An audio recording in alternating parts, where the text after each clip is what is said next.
오늘 말씀의 주제는 하나님이 구별하신 백성이라는 주제로 출애굽기 10번째 시간 우리 8장 전체인데 우리가 읽은 것은 20절부터 21절을 중심으로 함께 말씀을 좀 살펴보도록 하겠습니다. 사랑하는 여러분, 20세기에 가장 하나님을 깊이 사랑했던 목회자 중에 한 사람을 뽑는다면 저는 에이든 토저 목사님을 추천하고 싶습니다. 저 아니고요. 에이든 토저 목사님, 하나님 너무 사랑하는 목회자 한 사람을 추천한다면 저는 이분을 좀 추천해 보고 싶습니다. 이분의 책은 많은 신학자와 성도들에게 잘 알려져 있는 많은 신앙 도서들이 있습니다. 대표적으로 예배인가 쇼인가라는 책도 있고 이것이 성령님이다라는 책도 있습니다. 그런데 이 목사님은 처음부터 오늘날처럼 유명한 신학교에서 학위를 받은 신학자가 아니었습니다. 그는 젊은 시절 노방전도로 나온 무명의 목사님의 설교를 듣다가 예수 그리스도를 인격적으로 만나게 되었고 그 만남 이후에 그의 인생은 완전히 달라졌습니다. 그는 사람들에게 인정받는 목회자가 되기를 꿈꾸지 않았습니다. 큰 교회를 세우기를 위한 그 목표를 두고 사는 목회자도 아니었습니다. 이 토저 목사님의 일평생의 소원은 단 하나였습니다. 하나님을 더 알고 싶습니다 였어요. 그래서 토저 목사님은 젊은 시절부터 하루에 가장 좋은 시간을 하나님 앞에 드리기 시작합니다. 새벽마다 아무도 없는 예배당으로 들어가서 무릎을 꿇었습니다. 그렇다고 특별한 기도 제목이 있어서 기도한 것도 아닙니다. 병을 낫게 해달라고 기도한 것도 아니고 교회가 부흥하게 해달라고 기도한 것도 아닙니다. 그는 하나님께 이렇게 기도했습니다. 하나님, 저는 하나님의 손보다 하나님의 얼굴을 보기 원합니다. 하나님이 주시는 선물보다 하나님 자신을 더 사랑하게 하옵소서. 그가 이렇게 기도를 했다는 거죠. 이 기도가 훗날에 이분의 책 중에서 하나님을 추구함이라는 책이 있습니다. 이 책에서 이 내용이 기록되어 있습니다. 토저는 이 책에서 제가 읽으면서 이 책에서 마음을 흔드는 한 문장을 저에게 주었습니다. 그게 뭐냐면 우리가 하나님을 찾는 이유가 하나님이 아니라 하나님이 주시는 것이라면 여러분 우리는 아직 하나님을 제대로 만난 것이 아니다라는 거예요. 다시 한 번 더 이해시켜 드린다면 우리가 하나님을 찾는 이유가 하나님이 아니라 하나님이 무엇인가 주신 것이라면 우리는 아직 하나님을 제대로 만난 것이 아니다라는 거죠. 저는 이 문장을 읽는 순간에 제 마음이 멈췄습니다. 그리고 스스로에게 질문을 하게 되었고요. 이 질문을 여러분들에게 소개합니다. 나는 정말 하나님을 사랑하고 있는 것인가? 아니면 하나님이 주시는 건강을 사랑하는 것인가? 하나님이 주시는 평안을 사랑하는 것인가? 하나님이 주시는 형통만을 사랑하고 있는 것은 아닌가? 우리는 생각보다 쉽게 여러분 하나님과 하나님의 선물을 바꿔 놓을 때가 있습니다. 그래서 어려울 때는요 하나님을 찾죠. 병이 들면 기도합니다. 경제적으로 힘들어지면 금식해요. 여러분 자녀들에게 문제가 생기고 취업이나 결혼의 문제를 생각할 때 눈물로 기도해주고 매달립니다. 그런데 신기하게도요 문제가 해결되면 기도도 함께 준다라는 거죠. 응답을 받아서인지 예배를 오히려 더 소홀하게 여기기 시작합니다. 눈물로 드렸던 약속도 어느새 희미해지는 모습을 보여주고 있다는 거죠. 여러분 그럴 때 깨닫습니다. 내가 하나님을 찾았다고 생각했는데 사실은 하나님이 아니라 하나님의 도움을 찾았던 것이구나. 여러분 오늘 출애굽기 8장에서 등장하는 애굽왕 바로가 바로 그런 사람입니다. 재앙이 닥치자 어려움이 있자 하나님을 찾습니다. 모세를 불러서 기도해 달라고도 부탁을 합니다. 그런데 전체에 보면 재앙이 끝나자 언제 그랬냐는 듯이 하나님을 찾지 않아요. 여러분 성경은 바로의 이야기를 기록하면서 단지 애굽왕 바로 한 사람의 모습이 이렇다라고 우리에게 소개하지 않습니다. 우리 안에도 숨어있는 작은 바로가 있을 수 있다라는 거예요. 출애굽기 8장은 이제 10가지의 재앙 중에 우리는 한 가지를 먼저 봤습니다. 우리 기억하십니까? 첫 번째 재앙이 뭡니까? 나일강의 피의 재앙이죠. 이 재앙이 있은 이후에 8장은 두 번째, 세 번째 이렇게 이어지는 재앙의 내용입니다. 이제 이 말씀을 통해 고난 가운데서도 하나님의 사람들은 어떻게 해야 되는지, 그리고 어떤 신앙의 모습을 가지고 가야 되는지를 오늘 말씀을 통해 함께 살펴보기를 원합니다. 이제 말씀 속으로 한번 들어가 보죠. 1절의 말씀 같이 읽어보겠습니다. 읽겠습니다. 여호와께서 모세에게 이르시되 너는 바로에게 가서 그에게 이르기를 여호와의 말씀에 내 백성을 보내라. 그들이 나를 섬길 것이니라. 아멘. 여러분 말씀을 보십시오. 하나님께서 모세를 통해서 바로에게 명령하신 내용이 나와 있죠. 그게 뭡니까? 내 백성을 보내라. 그들이 나를 섬길 것이니라. 아멘. 여러분 이 명령은 10가지의 재앙의 이야기 전체를 관통하는 키워드입니다. 하나님께서는 이스라엘 백성들을 해방시키는 것만이 주된 목적이 아니심을 말씀을 하시는 거예요. 하나님 백성이 애굽에서 벗어나는, 장소가 옮겨지는 것이 그들이 이 사건을 통해서 겪게 되는 목적이 아니라는 겁니다. 여러분 하나님께서 진짜 원하시는 것이 무엇입니까? 하나님을 섬기고 예배하는 것이죠. 이것이 출애굽의 주된 목적입니다. 간단한 거예요. 예배자로 서라는 겁니다. 예배자로 서는 것을 위해서, 그래서 그들이 나를 섬기게 하도록 해라는 거죠. 여러분 말씀 다시 보시면 섬긴다라는 단어가 나왔는데요, 히브리어는 야바드예요. 야바드. 이 단어는 이 출애굽기에서 문맥상에서 따르면 두 가지의 의미로 사용이 됩니다. 하나는 종으로 일할 때, 일한다라는 뜻이에요. 노예처럼 섬긴다라는 뜻이 있습니다. 또 하나는 하나님을 뭐 하는 거냐면 예배한다라는 거예요. 여러분 지금 출애굽기 10번째 시간이고 섬긴다라는 이 단어는 제가 오늘까지 3번을 이야기하는 겁니다. 지금 처음 이야기하는 거 아니에요. 이 출애굽기의 긴장감이 바로 여기 있어요. 이스라엘은 애굽에서 누구를 섬겼습니까? 바로를 섬기는 종이었다라는 거예요. 하나님은 그들을 구원하셔서 하나님을 섬기는 백성으로 삼겠다라는 겁니다. 그래서 하나님은 출애굽을 통해서 바로를 섬기는 백성을 하나님을 예배하는 백성으로 바꾸시기를 원하신 것입니다. 이것이 우리를 구원하신 목적이에요. 생각해 보십시오. 사람은 누구나 무엇인가를 분명히 섬기며 살아갑니다. 어떤 사람은 돈을 섬기며 살아갑니다. 아니라고 말할 수 없어요. 성공을 향해 나아가고 그것을 섬기는 사람이 있습니다. 사람들에게 인정받는 것을 더 사모하여서 나아가는 사람도 있습니다. 여러분, 사랑하는 자녀를 섬기는 사람도 있어요. 자신의 욕망을 섬기는 사람도 있습니다. 자, 여러분, 예배는 오해하지 마시고 예배는 교회에서만 드리는 것이 아닙니다.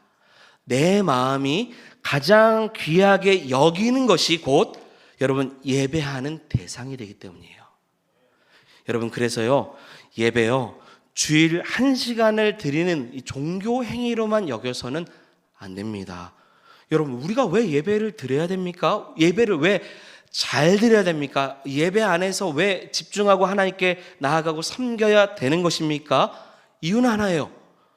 누가 우리 인생의 주인지를 드러내는 삶의 고백이 이 예배 가운데 있기 때문입니다. 주님은 우리를 구원하셨어요. 그리고 우리 예배를 원하시는 겁니다. 그래서 예배가 바로 서야 되는 거예요. 예배를 잘 드려야 돼요. 그렇지 않으면 예배 안에서도 내가 하고 싶은 것을 해요. 하나님을 섬기지 않고 내가 기뻐하는 일을 선택하며 나아가게 되는 겁니다. 여러분 인간은요, 아무도 섬기지 않는 존재가 될 수 없습니다. 죄를 섬기든지요, 하나님을 섬기든지, 세상을 주인으로 섬기든지 그리스도를 주인으로 고백하든지입니다. 여러분 주님을 섬기고 주를 예배하는 성도가 되기를 주의 이름으로 축원드립니다. 이런 이야기예요. 그래서 내 백성 보내라. 나를 예배케 하기 위해서 그들을 구원하고 싶다라는 겁니다. 자, 그런데 하나님을 섬기는 일을, 만약에 하나님을 예배하는 일을 막는다면 어떤 일이 있느냐? 이게 재앙이죠. 자, 2절부터 4절의 내용입니다. 같이 한번 크게 읽어보겠습니다. 네가 만일 보내기를 거절하면 너희 온 땅을 치리라. 개구리가 나일강에서 무수히 생기고 올라와서 내 궁과 내 침실과 내 침상 위와 내 신하의 집과 내 백성과 내 화덕과 내 떡 반죽 그릇에 들어갈 것이며 개구리가 너와 내 백성과 내 모든 신하에게 기어 오리라 하셨다 하라. 아멘. 무슨 재앙이죠? 개구리 재앙을 내리신다고 경고하셨고요. 그런데 바로는 하나님의 말씀을 어떻게 합니까? 거절하죠. 10가지 재앙까지 가야 되니까요. 아직 두 번째입니다. 그리고 바로 하나님께서 말씀하신 대로 개구리 재앙을 내리십니다. 그래서 애굽 온 땅을 다 뒤덮어요. 왕궁에도, 말씀해 보니 침실에도 들어갑니다. 침상 위에도 들어가고요. 화덕에도 들어가요. 반죽 그릇에도, 먹는 그릇에도 들어갔다는 거예요. 여러분, 제가 공덕에 살면서 가장 무서운 것은 모기도 파리도 다리 많은 그리마, 돈벌레 이런 것도 아닙니다. 여름철 저희 집 그 밤에 불빛, 샤시창에 불빛을 보고 창마다 붙어있는 개구리와 눈을 마주치는 겁니다. 왜냐하면 제가 이 덩치에도 단 한 마리도 제가 개구리를 못 잡아요. 그래서 저희 집은 개구리 이런 벌레 나면 다 종이컵으로 커버해서 덮어서 보냅니다. 가끔 유초동부에서 환희 언니가 목사님 이거 개구리예요 하고 손을 이렇게 잡아가지고 저한테 보여주면 제가 겁 안 먹은 척을 좀 합니다. 아무튼 여름이 되면 개구리가 어김없이 찾아오는 건 당연한 거예요. 여러분, 애굽에서 가장 권세 있는 사람이 누굽니까? 바로예요. 그런데 온 나라를 다스리는 왕이요, 개구리 한 마리도 마음대로 내쫓지 못해요. 참 아이러니하죠? 세상은 바로를 가장 강한 사람으로 말합니다. 그러나 하나님 앞에서는 개구리 한 마리보다도 약한 존재로 만드시는 거예요. 우리는 종종 세상이 강해 보인다고 말해요. 그렇죠. 돈만 있으면, 권력이 있으면 강해 보인다고 말합니다. 세상의 문화가 강해 보인다고 말해요. 죄가 더 견고해 보이기도 합니다. 그러나 여러분, 하나님께서는 개구리 한 마리만으로도 인간의 교만을 무너뜨리시는 분이시죠. 우리에게는요, 거대한 문제가 하나님께서는 하나님 앞에서는 작은 도구에 불과할 뿐입니다. 그래서 여러분, 믿음은 이런 거예요. 그냥 문제를 크게 보는 것이 아니라 하나님을 크게 보는 거죠. 그것이 믿음입니다. 이때 바로는 결국 모세를 부릅니다. 그리고 말해요. 이 어려움 속에서 말합니다. 8절의 말씀 읽겠습니다. 바로가 모세와 아론을 불러 이르되 여호와께 구하여 나와 내 백성에게서 그를 떠나게 하라. 내가 이 백성을 보내리니 그들이 여호와께 제사를 드릴 것이니라. 아멘. 여호와께 뭐 하라고요? 기도하여 이 개구리를 떠나게 하라라는 거예요. 여러분, 이 장면은 참 흥미로운 장면입니다. 조금 전까지만 여러분 보면 생각해보면 하나님을 무시한 사람이 이제는 하나님의 도우심을 구하고 있다는 거예요. 사람은 이렇게 변하는 겁니다. 여러분, 고난은 교만한 사람도 무릎을 꿇게 만들어요. 하지만 여기서 중요한 질문이 있죠. 무릎을 꿇었다고 해서 모두 하나님께 돌아오는 겁니까? 아니라는 거죠. 그렇지 않아요. 여러분, 고난은요, 사람을 겸손하게 만들 수 있습니다. 한없이 내가 연약하고 부족하다는 걸 깨달아요. 그러나 그것은 잠시 나를 낮추는 정도까지만 할 수 있어요. 고난은. 바로는 하나님께 회개한 것이 아닙니다. 재앙에서 벗어나고 싶었던 거죠. 하나님을 원한 것이 아닙니다. 평안을 원한 겁니다. 도피하는 거예요. 죄를 미워한 것이 아니라 고통을 미워했어요. 여러분, 이 차이는 아주 작아 보이지만 영원한 차이입니다. 많은 사람들이 착각하거든요. 눈물 많이 흘리면 회개한 줄 알아요. 기도를 오래 하면 변화된 줄 압니다. 그러나 성경은 그렇게 말하지 않습니다. 참된 회개는요, 고난 속에서 시작될 수 있지만 여러분, 평안 속에서 증명되는 겁니다. 건강이 회복된 뒤에도 정말로 하나님을 사랑하는가? 형편이 나아진 뒤에도 예배를 지키고 있는가? 응답을 받은 뒤에도 처음 사랑을 잃지 않고 있는 거죠. 거기에서 진짜 믿음의 진실함이 드러나는 거예요.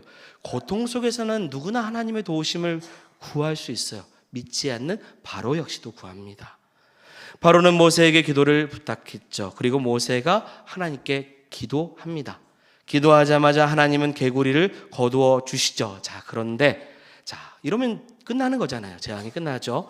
회복하고 나아가야 됩니다. 그런데 성경은 아주 의미 있는 한 절을 또 우리에게 소개합니다. 15절의 말씀이에요. 같이 읽겠습니다. 그러나 바로가 숨을 쉴 수 있게 됨을 보았을 때 그의 마음을 완강하게 하여 여호와께서 말씀하신 것과 같더라. 이제 좀 숨 쉴만한 거죠. 고난이 벗어난 것 같아요. 하나님은 재앙을 거두어 주셨어요. 그런데 바로는 이때 하나님을 붙드는 것이 아니죠. 다시 자기 자신을 붙듭니다. 재앙은 떠났지만 교만해서 떠나지 않아요. 마음이 어떻습니까? 완강해요. 완강하다는 거 여러분 소개했습니다. 무거운 거예요. 절대 변하지 않는 거죠. 사랑하는 여러분, 이것이 죄의 무서움입니다. 죄는 사람을 넘어뜨리는 데서 끝나지 않아요. 죄는요, 하나님의 은혜마저도, 하나님의 도우심마저도 이용해요. 하나님 앞에 마치 나아가는 것처럼 이용을 합니다. 바로는 하나님의 능력을 경험했습니다. 기도가 응답되는 것도 보았어요. 그런데 여러분, 하나님께 무릎을 꿇지 않죠. 여러분, 왜 그렇습니까? 사랑하는 여러분, 왜 그렇습니까? 이유는 간단합니다. 그가 하나님보다 자기 자리를 더 사랑하기 때문이에요. 다시 말씀드리면 자기 자신을 더 사랑하는 거예요. 사실 여러분, 바로가 끝까지 붙들고 있는 우상이에요. 우상은 나일강도 아니고요, 개구리 신도 아닙니다. 가장 큰 우상은 자기 자신인 거예요. 그는 끝까지 자기 왕자의 자리, 자기가 인생의 주인됨의 자리를 절대 놓지 않고 내려놓지 않습니다. 우리가 조심해야 될 우상도 여기 있습니다. 사랑하는 여러분, 내 생각이 하나님의 말씀보다 앞서면 여러분, 그것이 우상이 됩니다. 내 계획이 하나님 뜻보다 더 중요하다고 고집 피우면 그것이 우상이 되는 거예요. 내 자존심 때문에 순종하지 못하면 그것도 우상이 될 수 있습니다. 사람은 무엇보다 하나님보다 다 앞서는 순간 그것의 종이 되는 것입니다. 그것이 자녀입니까? 그것이 돈입니까? 건강입니까? 명예입니까? 그것이 앞서면, 하나님보다 앞서면 그것이 우상이 되는 거죠. 그래서 하나님께서는요, 우리를 자유롭게 하시기 전에 먼저 우상을 무너뜨리시는 모습을 보여주시는 거죠. 10가지까지 할 필요도 없어요. 하나님이 마지막 한 가지 재앙만 하셔도 다 백성들을 구원하실 수 있어요. 그런데 이 과정을 통해 우상을 내려놓게 하시는 거죠. 여러분, 우리 안에 우상이 무엇입니까? 우상을 무너뜨리시기를 바랍니다. 하나님 뜻보다, 하나님 계획보다 앞서고 있는 모든 우상을 무너뜨릴 때, 마음을 바꿀 때 여러분, 우리의 예배가 회복되고 우리의 삶의 주인이 주님 되심을 인정하며 나아갈 줄 믿습니다. 그런데 하나님은 여기서 이제 멈추지 않으시죠. 두 번째 재앙 이후에 세 번째 재앙이 시작되게 하십니다. 마음이 완강하니까요. 아론의 지팡이로 땅에 티끌을 치자 티끌이 이제 작은 해충이 되고 사람과 가축에게 달라붙습니다. 자, 여러분, 이번에도 애굽의 요술사들이 따라서 행합니다. 여러분, 원래 앞에 말씀 보면 10가지 재앙 중에 피 재앙 그리고 개구리 재앙은 요술사들이 어느 정도 흉내를 냈습니다. 제거하지는 못했지만 흉내는 내요. 그러나 이번에는 안 돼요. 이번은 실패했습니다. 아무리 애를 써도 흉내 낼 수 없습니다. 그리고 마침내 그들의 입에서 놀라운 고백이 나옵니다. 19절의 말씀이죠. 같이 읽겠습니다. 요술사가 바로에게 말하되 이는 하나님의 권능이니이다 하였으나 바로의 마음이 완악하게 되어 듣지 아니하였으니 여호와의 말씀과 같더라. 아멘. 요술사들이 말하죠. 뭐라고 하죠? 이는 하나님의 권능입니다. 하나님의 능력입니다라는 뜻이죠. 자, 그런데 자, 원문을 좀 더 히브리 원문을 좀 더 생생하게 그리고 이 본문을 좀 더 지겹게 보면 이 단어는 이거예요. 이는 하나님의 손가락입니다라는 뜻이에요. 다시 말씀드리면 이는 하나님의 권능입니다. 문맥상은 맞아요. 그런데 그 단어는 이는 하나님의 손가락입니다라는 거예요. 이것은 애굽의 요술사들이 모든 술법과 지혜를 동원해도 할 수 없는 일을 하나님은 아주 작은 움직임만으로도 놀라운 일을 행하셨습니다. 이것이 하나님의 권능입니다라는 거죠. 그런데 보십시오. 여러분, 하나님의 손이 아닙니다. 하나님의 팔도 아니에요. 뭐죠? 하나님의 손가락이라는 거예요. 인간이 평생 자랑했던 지혜도, 애굽이 자랑했던 문명도, 요술사들이 평생 익혔던 술법도 하나님의 그 손가락 앞에서 다 멈춰설 수밖에 없다라는 거예요. 우리는 종종 이런 생각을 하잖아요. 하나님의 크신 능력이 우리 가운데 나타날 때 우리의 문제가 해결될 것이라고 생각하는데요. 그러나 성경은 말해요. 하나님 손가락이면 충분한 거예요. 여러분, 시편 8편, 우리 시편 새벽에 보고 있습니다. 8편에 다윗은 이렇게 노래합니다. 주의 손가락으로 만드신 주의 하늘과 끝없이 펼쳐진 우주도 하나님의 손가락으로 만드셨다면, 사랑하는 여러분, 우리의 인생의 문제가 하나님께 얼마나 큰일이겠습니까? 아무것도 아니에요. 우리에게 일어나는 거, 우리에게 인생 가운데 벽처럼 느껴지는 거, 하나님께서 손가락 하나만 움직여도 하나님의 권능이 나타날 수 있는 것이죠. 그러므로 믿음은요, 문제를 막 작게 보고 이거 가능해 이런 게 아니라 하나님을 크게 보는 거예요. 하나님은 이런 분이시잖아요. 그런데 성경은 더 놀랍게 이 말씀의 내용을 신약에서도 이야기를 합니다. 자, 예수님께서요, 귀신을 쫓아내셨을 때 사람들이 이렇게 말해요. 귀신의 왕을 힘입어서 귀신을 쫓아내는구나 라고 이야기를 합니다. 그때 예수님께서 이렇게 말씀을 하신 겁니다. 누가복음 11장, 여러분 20절의 말씀 같이 읽겠습니다.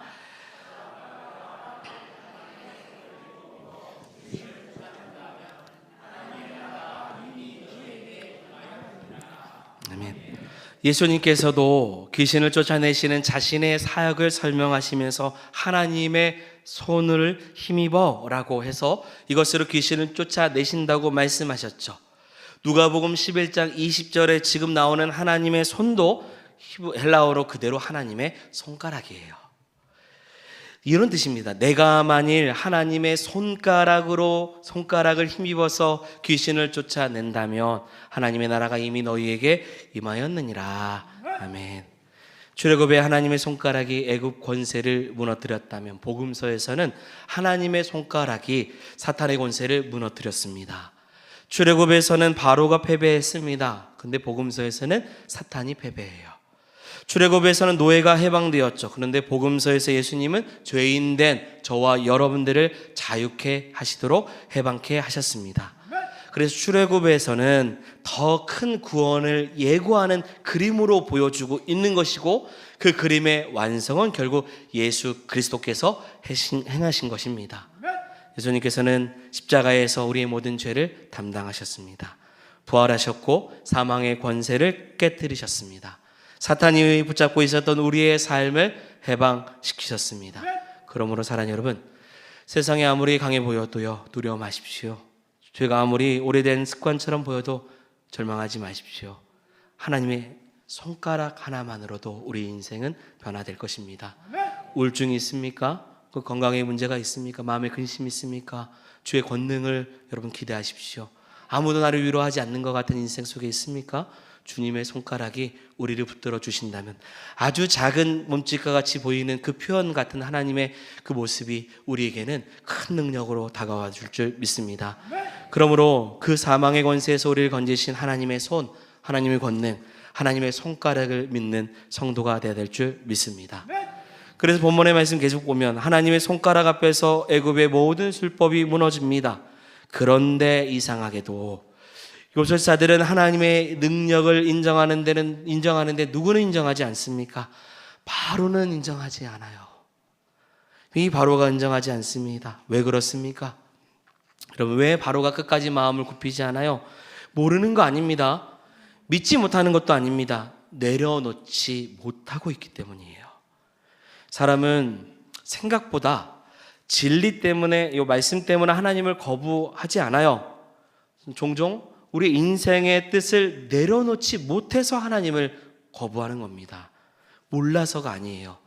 하나님께 내 인생을 주권을 다 내어드려야 되는데 그것을 내어드리지 못하기 때문에 따라가지 못하는 거죠. 야고보서에서도 말씀 가운데 이런 말씀이 있죠. 네가 하나님은 한 분이신 줄을 믿느냐? 잘하는도다. 귀신들도 믿고 떠드니라. 귀신들도 하나님의 존재를 압니다. 그러나 예배하지 않죠. 바로도 하나님의 능력을 보았습니다. 그러나 하나님을 왕으로 모시지 않습니다. 오늘 우리도 조심해야 됩니다. 교회를 오래 다녔다고 하나님을 정말 잘 아는 것이 아닙니다. 성경을 많이 안다고 하나님을 정말로 사랑하는 것이 아닐 수도 있습니다. 여러분, 오늘도 이렇게 설교를 듣는 것, 이 듣는 것과 말씀 앞에 진짜 무릎을 꿇는 것은 전혀 다른 일이 될 수 있습니다. 신앙은, 믿음은 주인을 주인으로 여기는 거예요. 주인을 바꿔야 되는 겁니다. 나를 내려놓는 시간입니다. 내 뜻을 내려놓는 거죠. 그럼에도 내려놓지 못한다면, 완강하면 또 다음에 재앙이 있는 것이죠. 그래서 하나님께서 네 번째 재앙을 준비하셨어요. 이번에는 파리 때입니다. 그런데 하나님께서 이 재앙을 시작하기 전에 이전과 다른 한 가지의 말씀을 하십니다. 자, 22절 오늘 본문의 내용이고요. 오늘 주제이기도 합니다. 같이 읽겠습니다. 같이 읽겠습니다. 그날에 내 백성이 거주하는 고센 땅을 구별하여 그곳에는 파리가 없게 하리니 이로 말미암아 이 땅에서 내가 여호와인 줄을 내가 알게 될 것이라. 아멘. 이 말씀이 오늘 본문의 중심입니다. 내가 뭐 한다고요? 구별하리라는 거예요. 히브리어로는 팔라라는 단어를 쓰는데요. 구별하다는 뜻이 맞고요. 특별히 대우하겠다는 뜻이에요.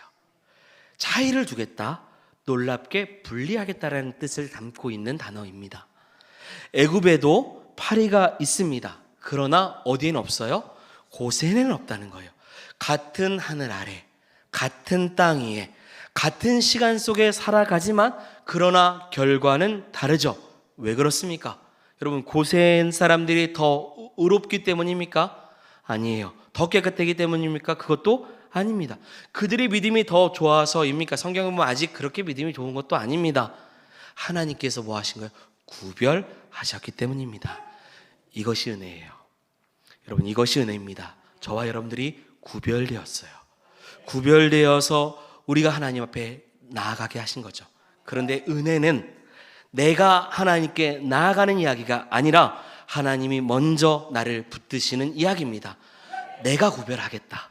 내가 구원하겠다. 내 백성을 내가 보내도록 하겠다라고 말씀하시는 거죠. 우리가 하나님을 붙잡기 전에 하나님이 우리를 먼저 붙잡아 주셨어요. 우리가 하나님을 사랑하기 전에 하나님 우리를 사랑하셨습니다. 출애굽은 이스라엘이 하나님을 찾아가는 이야기가 아닙니다. 하나님께서 노예된 백성들을 찾아와 주신 거죠. 이것이 복음이라는 거예요. 복음이 있었기 때문에 우리가 오늘도 구원받고 이 자리 가운데 구별된 백성으로 있는 줄 믿습니다. 우리가 길을 찾아 하나님을 간 게 아니라 길이신 예수님이 우리에게 찾아와 주셨어요. 하나님의 구별은 특별한 거죠. 특별하고 특권입니다. 그런데 이 특별한 이전에 우리는 기억해야 됩니다. 이것은 언약이기도 합니다. 구별은요, 특별 대우를 말씀해 주시는 거죠. 여러분, 그러기 때문에 내가 하나님의 자녀니까 내가 더 잘 될 거야, 내가 믿으니까 어려움이 없을 거야, 이런 이야기가 아니라는 거예요. 구별이라는 것은요, 하나님의 전적인 사랑 안에 우리가 붙잡혀 있다라는 거죠. 이것이 하나님의 언약의 약속이라는 겁니다. 여러분, 그 사실을 기억하시기 바랍니다. 그냥 구별하신 거예요. 성도가 병이 걸리지 않는다고 약속한 적은 없어요. 성도가 눈물을 흘리지 않는다고도 말씀하시지 않습니다. 성도는 경제적인 어려움도 있을 수 있어요. 하나님의 자녀도 여러분 사랑하는 사람들을 잃을 수 있고 이별할 수도 있습니다. 성도도 실패를 경험합니다. 그러면 무엇이 다르고 왜 구별하셨는가? 고난이 없는 것을 구별한 것이 아니라 고난 속에서도 하나님께 버림받지 않는다는 거죠. 이것이 언약이에요. 그래서 바울은 이렇게 고백합니다. 누가 우리를 그리스도의 사랑에서 끊으리요? 환난입니까? 공고입니까? 핍박입니까? 기근입니까? 칼입니까? 아니라는 거죠. 말씀에 이렇게 기록되어 있습니다. 이 모든 일에 우리는 우리를 사랑하시는 이로 말미암아 넉넉히 이기느니라. 아멘.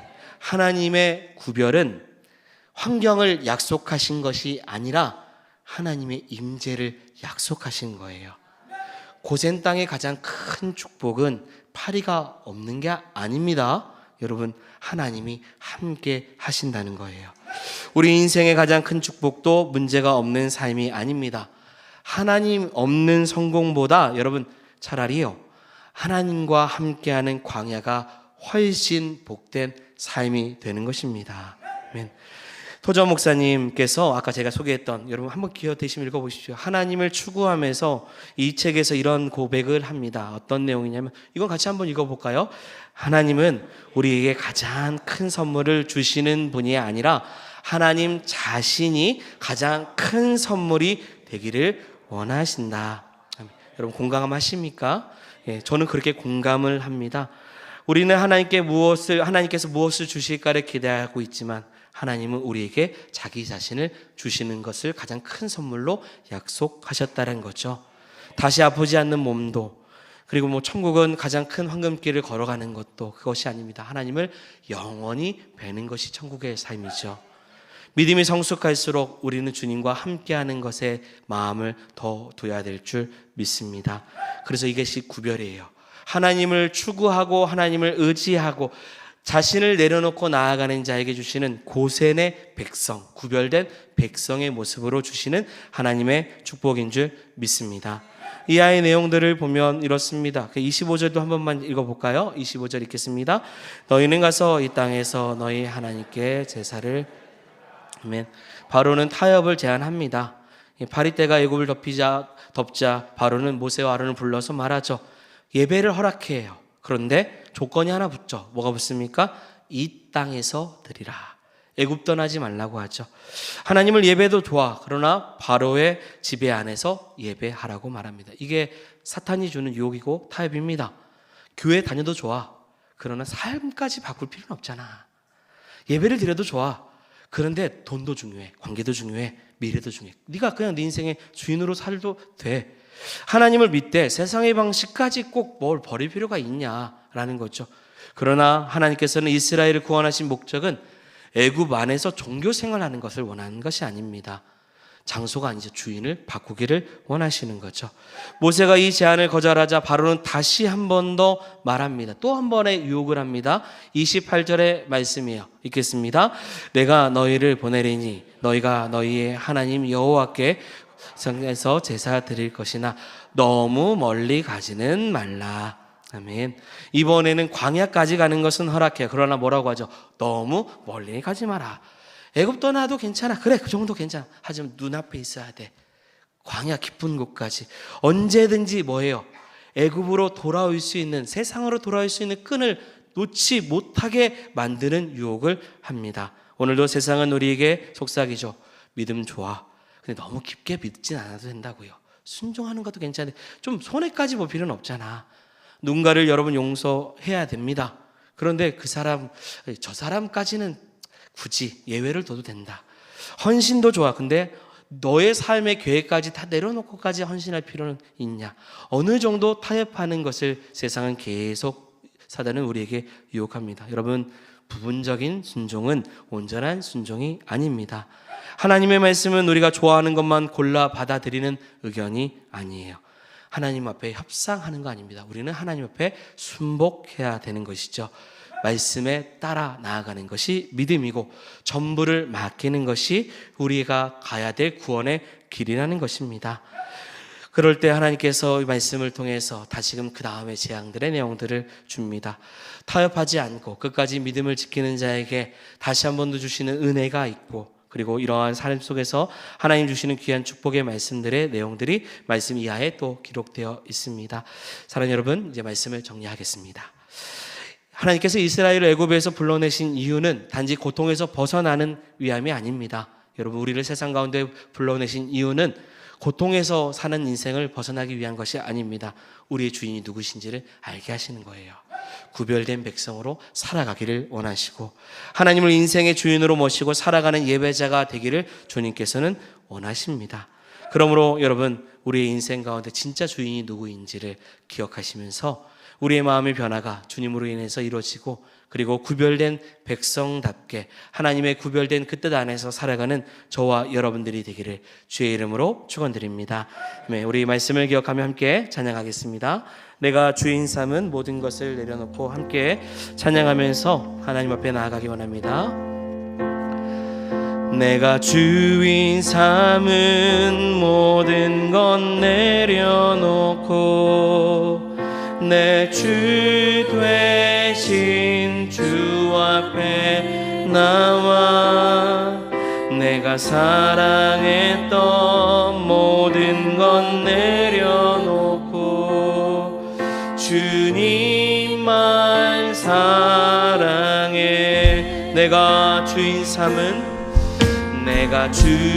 삼은 모든 것 내려놓고 내 주 되신 주 앞에 나와 내가 사랑했던 모든 것 내려놓고 주님만 사랑해. 주 사랑 거친 풍랑에도 깊은 바다처럼 나를 잠잠케 해. 주 사랑 내 영혼의 반석 그 사랑 위에서 주 사랑 거친 풍랑에도 주 사랑 거친 풍랑에도 깊은 바다처럼 나를 잠잠케 해. 그 사랑 내 영혼의 반석 그 사랑 위에 서리. 내가 주인 삼은 모든 것 내려놓고